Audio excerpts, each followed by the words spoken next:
Hello everyone. तो कैसे हैं आप सब? उम्मीद है आप सब अच्छे होंगे और बहुत ही अच्छे से तैयारी कर रहे होंगे। और आज हम लोग लेके आ चुके हैं क्या, केमिस्ट्री का क्या है, केमिकल रिएक्शन एंड इक्वेशन। ये शॉर्ट नोट्स रिवीजन के लिए एमसीक्यू की बात कीजिए, सब्जेक्टिव ऑब्जेक्टिव सारा का सारा होने वाला है। ये जो एक पेज दिख रहा है ना, ये एक ही पेज आप पढ़ लीजिएगा तो इस चैप्टर से आपको सारा का सारा आ जाने वाला है। ठीक है, मैं बता दूंगा ऑब्जेक्टिव कहाँ से बनेगा, सब्जेक्टिव कहाँ से बनेगा। ठीक है, क्योंकि ये साइंस में आपको टोटली एनसीईआरटी से पूछता है। ठीक है, एनसीईआरटी। और जब आप एनसीईआरटी बुक पढ़ेंगे तो आपको मिलेगा, लेकिन अभी टाइम नहीं है बुक पढ़ने का, छूटा हुआ कोई कारण से। तो ये पढ़ने के बाद आपको पूरा का पूरा नॉलेज मिल जाने वाला है। इंपॉर्टेंट्स लिखना कैसे ये भी मिल जाएगा आपको। ठीक है, स्टार्ट करते हैं हम लोग फर्स्ट चैप्टर। क्या नाम है चैप्टर नाम है केमिकल रिएक्शन एंड इक्वेशन। तो केमिकल रिएक्शन और इक्वेशन का फर्स्ट और पहला क्वेश्चन पूछ सकता है कि जो केमिकल रिएक्शन या इक्वेशन किसको बोलेंगे। ठीक है, केमिकल रिएक्शन पहले किसको बोलेंगे। तो अब हम लोग आते हैं डायरेक्ट हम लोग को एक ऑब्जेक्टिव 2 नंबर 5 नंबर पूछ सकता है, 2 नंबर में ज़्यादातर पूछेगा। तो आप ये लिख सकते हैं क्या, the substance that undergoes chemical changes in the reaction are called reactant. Sorry, एक मिनट। आपको new substance form by reaction called chemical reaction या कुछ इस टाइप का लिख सकते हैं। ठीक है, केमिकल रिएक्शन में एक तरफ होता है रिएक्टेंट होता है, दूसरी तरफ प्रोडक्ट। ये दो चीज़ बहुत ज़्यादा बार पूछता है। तो रिएक्टेंट अगर पूछे, रिएक्टेंट क्या होगा, जो भाग लेता है। The substance that undergoes chemical changes reaction in the reaction called reactant. अगर रिएक्टेंट पूछे तो क्या होगा, ये वाला आंसर। ठीक है, अगर बोले कि जो प्रोडक्ट किसको बोलेंगे, a new substance form during reaction is called product. ये आपका दूसरा क्वेश्चन। यहाँ से आपका एक क्वेश्चन, 2 क्वेश्चन यहाँ से आ सकता है।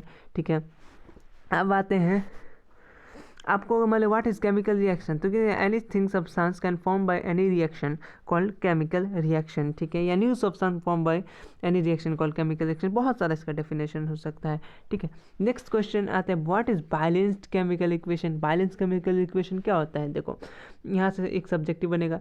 The number of atom of each element remains at same before and after in a chemical reaction. मतलब कि रिएक्शन होने से पहले जितना था, रिएक्शन होने के पहले मान लीजिए एक था, रिया का प्रोडक्ट होने के साइड में भी एक ही रहे, तो उसको क्या बोलेंगे, बैलेंस, मैंने दोनों तरफ इक्वल रहे। ठीक है, नेक्स्ट टॉपिक में आते हैं। अब हम लोग आते हैं टाइप ऑफ केमिकल रिएक्शन। इससे हमेशा 5 नंबर में क्वेश्चन आता है। ठीक है, टाइप ऑफ केमिकल रिएक्शन में आप इसको पूरा टेबल को याद कर लेंगे। ठीक है, चलिए इसका पीडीएफ मैं टेलीग्राम में डाल दूंगा, ये वाला पीडीएफ आप वहाँ से याद कर सकते हैं। ठीक है, आप यहाँ गौर से समझ लीजिए सबसे पहले। ठीक है, तो स्टार्ट करते हैं reaction, chemical reaction, type of chemical reaction से। तो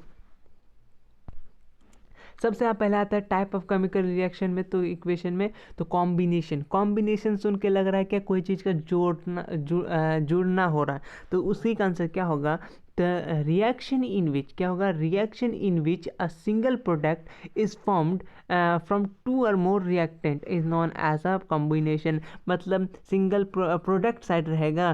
ठीक है, प्रोडक्ट साइड रहेगा, रिएक्टेंट्स क्या होगा, सिंगल एक साइड हो जाएगा। मान लीजिए यहाँ पे आपका ए प्लस का बी है, तो वो आगे जाके क्या होगा, ए बी हो जाएगा। मतलब ये कॉम्बिनेशन जुड़ गया, ये जो अलग अलग था इसको जुड़ गया, ये हो गया आपका कॉम्बिनेशन रिएक्शन। तो यही आंसर हो जाएगा कॉम्बिनेशन का, reaction in which single product is formed from, किससे बनता है, 2 रिएक्टेंट, 2 मोर रिएक्टेंट्स। ठीक है, 2 रिएक्टेंट से, ठीक है, वो कंबाइन करता है। ठीक है, चलिए अब आते हैं नेक्स्ट वाला, आते हैं हम लोग क्या, डीकम्पोजिशन रिएक्शन। क्या होता है डीकम्पोजिशन मतलब कोई चीज़ का टूटना, समझ में आ रहा है। तो reaction in which one single product break down into simple product. मान लीजिए आपका यहाँ ए बी है, ये ए प्लस बी के फॉर्म में आ गया, तोड़ दिए, तो इसको बोलेंगे कि हम लोग डीकम्पोजिशन रिएक्शन। क्या होता है डीकम्पोजिशन। नेक्स्ट है नेक्स्ट अब आता है डिस्प्लेसमेंट यानी एक जगह से दूसरे जगह जाना। तो reaction in which one element is replace by another. A है, बी है, और ये आप प्लस का सी है, इक्वल टू आपका, एक मिनट में येलो ले लूँ। तो ए एक मिनट समझाने के लिए इसको थोड़ा सा मैं डार्क कर लेता हूँ, ठीक है। अरे बाप रे। चलिए, मान लीजिए ये ए है प्लस का बी है, बी है प्लस का सी है, तो आगे जाके ऐसे कर सकता है, ए बी बन सकता है, ठीक है, या फिर ए सी बन जाता है, मतलब एक जगह से दूसरे, या बी पहले आ जाए, मतलब बस जगह चेंज करेगा। उसको क्या बोलेंगे हम लोग? Displacement reaction. क्या बोलते हैं उसको हम लोग? डिस्प्लेसमेंट रिएक्शन, ठीक। अब आते हैं हम लोग नेक्स्ट बोल रहे हैं, चाह रहा है नेक्स्ट है डबल डिस्प्लेसमेंट रिएक्शन। डबल मतलब दो बार डिस्प्लेस कर रहा है, जैसे ए बी है और सी है, मतलब एक जगह से डबल बार डिस्प्लेस कर रहा है, उसको बोलते हैं डबल डिस्प्लेसमेंट। तो क्या होगा? Reaction in which there an exchange of ion between the reactant are called double displacement reaction. ये इसका क्या हो गया? आंसर हो गया। नेक्स्ट आते हैं टाइप ऑफ केमिकल रिएक्शन में ऑक्सीडेशन एंड रिडक्शन। इस पे 2 नंबर का आएगा ही आएगा, ठीक है। तो ऑक्सीडेशन किसको बोलेंगे, रिडक्शन किसको बोलेंगे? तो ऑक्सीडेशन, इफ सब्सटेंस गेन, अगर कोई सब्सटेंस पाता है क्या ऑक्सीजन ड्यूरिंग रिएक्शन, तो उसको क्या बोलेंगे? ऑक्सीडाइज्ड या ऑक्सीडेशन रिएक्शन, ठीक है। और रिडक्शन किसको बोलेंगे? If substance lose oxygen during a reaction is called reduce या रिडक्शन बोलेंगे, ठीक। ये हो गया ए ऑक्सीडेशन एंड रिडक्शन। अब ये जो है, इससे ये वाला बॉक्स से 5 नंबर तो फिक्स है, 5 नंबर का एक ना एक तो आएगा ही, ठीक है। तो क्या है आंसर, हम लोग पढ़ते हैं अब। तो है कोरिजन। कोरिजन किसको बोलेंगे? तो corrosion when metal is attacked by substance around, इसको थोड़ा सा मैं थिन कर लूँ तो ज़्यादा बेटर रहेगा। When a metal is attacked by substance around it such as moisture, acid, etc, it's said to be corrosive and this process called corrosion। जब मेटल किसी चीज़ से, मॉइस्चर चीज़ से अटैक कर जाए, या वो क्या, या एसिड से अटैक कर जाए, तो उसको क्या बोलेंगे हम लोग? कोरिजन, ठीक है। अब आता है ये रेंसिडिटी, इसमें भी आएगा, या तो बोलेगा व्हाट इज कोरिजन, या तो बोलेगा व्हाट इज रेंसिडिटी, दोनों 5 नंबर में ही आएगा। Rancidity, when fats and oil are oxidized, fats या ऑयल, याद रखिए 2 पॉइंट, फैट्स या oil are oxidised then become rancid, the smell taste change. ये क्या हो जाएगा? टेस्ट चेंज हो जाएगा। ये पॉइंट में अगर लिखना हो तो कैसे लिख सकते हैं? टेस्ट चेंज हो सकता है, स्मेल चेंज हो सकता है, किसका होगा? ऑयली और फैट का, ठीक है। चलिए, इम्पॉर्टेंट पॉइंट में सबसे पहले ये वाला रिएक्शन याद का क्या है? क्विक लाइम का अगर फॉर्मूला तो CaO, इसको बोलते हैं क्विक लाइम। H2O तो वाटर हो गया, ठीक है। सिल्क लाइम, अगर क्विक लाइम बोले ये सिल्क लाइम है तो CaOH2 प्लस का हीट, जब CaO को हम लोग H2O से मिलाते हैं तो क्या बनता है? CaOH2 प्लस का हीट। तो हीट क्या, ये क्या होगा? एक्सोथर्मिक या एंडोथर्मिक? अब लोग एक्सोथर्मिक, जिसमें नाम सुन के एक्सो लग रहा है तो हीट रिलीज हो, और इंडो मतलब इन कर रहा है तो ये इंडोथर्मिक मतलब हीट जिस अंदर आए, और एक्सो मतलब बाहर जाए।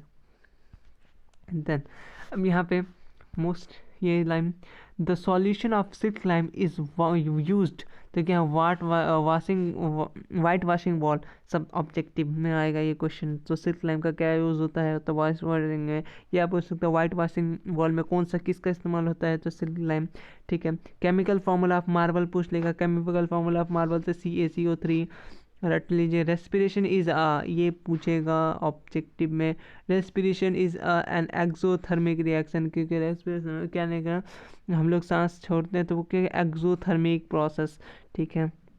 The decomposition of vegetable matter, 1 number MCQ, the decomposition of vegetable matter into compost is example of, ये पूछ लेगा तो क्या होगा? Exothermic reaction, exothermic reaction. Then when decomposition reaction, ये पूछेगा व्हेन डिकम्पोजिशन रिएक्शन, आपको बोले what is thermal decomposition, 2 number में या 1 नंबर में पूछ सकता है। व्हेन थर्मल डिकम्पोजिशन क्या होता है, when a decomposition reaction carried out by heat, जो हीट निकलेगा हीट से तो उसको क्या बोलेंगे, थर्मल मतलब हीट ही होता है, ठीक है, उसको क्या बोलेंगे, थर्मल डिकम्पोजिशन, ठीक है। यहाँ पे है the below reaction is use to black white photography, कौन सा, ये सनलाइट AgBr, इसका सनलाइट तो Ag सिल्वर, और यहाँ पे ये वाला आपका पूरा रिएक्शन है, ये में भी नहीं आएगा, ठीक है, उतना इम्पोर्टेंट नहीं है। चलिए यहाँ पे ये वाला 5 नंबर आपका, ठीक है, फिक्स है, ये वाला भी 5 नंबर का, ठीक है। चलिए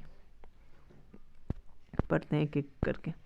तो सबसे पहले है कि this the soluble substance in a reaction is known as a precipitate, objective में ये पूछेगा the in this the soluble substance in a reaction are known as, तो क्या बोलेंगे, प्रेसिपिटेट, ठीक है। In any reaction that produce precipitate we can call the precipitation reaction, ऐसा reaction कुछ भी जो बन जाए उसको क्या बोलेंगे, प्रेसिपिटेशन रिएक्शन। उसका चिप्स मैन्युफैक्चर यूजुअली क्या होता है, bags chips gas, which gas, तो कौन सा गैस चला जाता है चिप्स में, ये ऑब्जेक्टिव में पूछ सकता है, तो नाइट्रोजन, क्यों, ताकि वो क्या करे, ऑक्सीडाइज ना करे, ठीक है। तो इसी के साथ हम लोग का ये पूरा का पूरा केमिकल रिएक्शन एंड इक्वेशन हो दिया कंप्लीट। तो चल के जल्दी से एक बार रिवीजन कर लेते हैं। सबसे पहले हम लोग पढ़े केमिकल रिएक्शन या केमिकल इक्वेशन में 2 होता है, एक होता है प्रोडक्ट होता है, एक साइड होता है प्रोडक्ट, एक रिएक्टेंट, और इधर होता है प्रोडक्ट, ठीक है। रिएक्टेंट कौन होता है, जो इसमें भाग लेता हो रिएक्शन में, तो क्या हो जाएगा, the substance undergoes chemical reaction called reactant, और जो कुछ बनता है उसको बोलते हैं प्रोडक्ट। बैलेंस, जो दोनों तरफ, इधर भी अगर 2 अगर मान लीजिए 2 रहा तो इधर भी प्रोडक्ट साइड भी 2 ही होना चाहिए, ठीक है। उसका टाइप ऑफ मतलब क्या, टाइप ऑफ केमिकल रिएक्शन या केमिकल इक्वेशन, तो ये combination, decomposition, displacement, double displacement, oxidation and reduction. Combination कोई चीज़ का जुड़ना, डिकम्पोजिशन कोई चीज़ का टूटना, डबल डिस्प्लेसमेंट एक दूसरे का जगह बस चेंज करना, डबल डिस्प्लेसमेंट इधर का भी चेंज करेगा और इधर वाला भी चेंज करेगा 2 बार।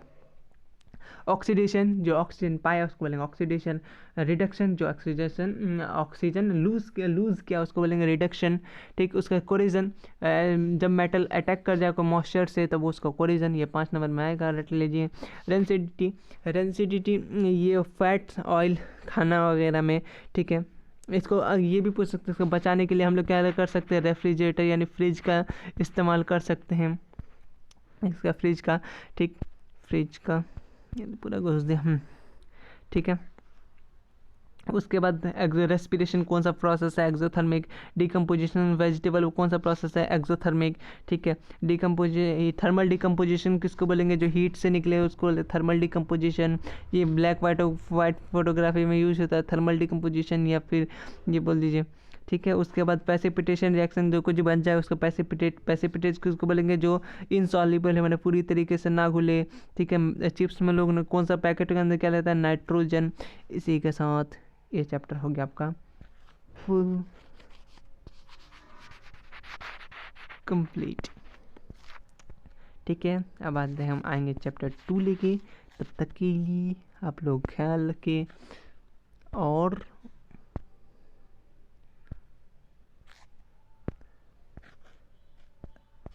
लाइक शेयर एंड सब्सक्राइब करके रख लें। Thank you so much.